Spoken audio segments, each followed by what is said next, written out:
السلام علیکم۔ آج کی اس ویڈیو میں بتاؤں گا کہ جب ترکیوں نے مسجد نبوی صلی اللہ علیہ وسلم کی تعمیر شروع کی تب ترکیوں نے کیسے ان کاریگروں کو حافظ قرآن بنا کر اور ادب و احترام سے یہ شاہکار کام سر انجام دیا۔ تو جاننے کے لیے ویڈیو کو لاسٹ تک دیکھیے گا اور چینل کو سبسکرائب کرنا نہ بھولیے گا۔ ترکیوں نے جب مسجد نبوی کی تعمیر کا ارادہ کیا تو انہوں نے اپنے وسیع ریاست میں اعلان کیا کہ انہیں عمارت سازی سے متعلق فنون کے ماہرین درکار ہیں۔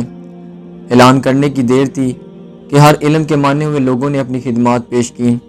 سلطان کے حکم سے استنبول کے باہر ایک شہر بسایا گیا جس میں اطراف عالم سے آنے والے ان ماہرین کو الگ الگ محلوں میں بسایا گیا۔ اس کے بعد عقیدت و حیرت کا ایسا باب شروع ہوا کہ جس کے نظیر مشکل ہے۔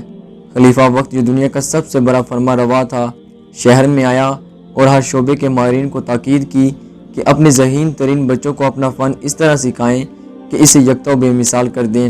اس اثناء میں ترک حکومت اس بچے کو حافظ قرآن شہ سوار بنائے گی۔ دنیا کی تاریخ کا یہ عجیب و غریب منصوبہ کئی سال جاری رہا۔ 25 سال بعد نوجوانوں کی ایسی جماعت تیار ہوئی جو نہ صرف اپنے شعبے میں یکتا روزگار تھے بلکہ ہر شخص حافظ قرآن اور باعمل مسلمان بھی تھا۔ یہ لگ بھگ 500 لوگ تھے۔ اسی دوران ترکیوں نے پتھروں کی نئی کانیں دریافت کیں، جنگلوں سے لکڑیاں کٹوائیں، تختے حاصل کیے گئے اور شیشے کا سامان بہم پہنچایا گیا۔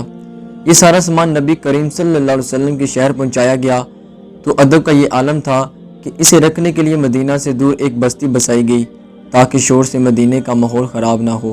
نبی کریم صلی اللہ علیہ وسلم کے ادب کی وجہ سے اگر کسی پتھر میں ترمیم کی ضرورت پڑتی تو اسے واپس اسی بستی میں بھیجا جاتا۔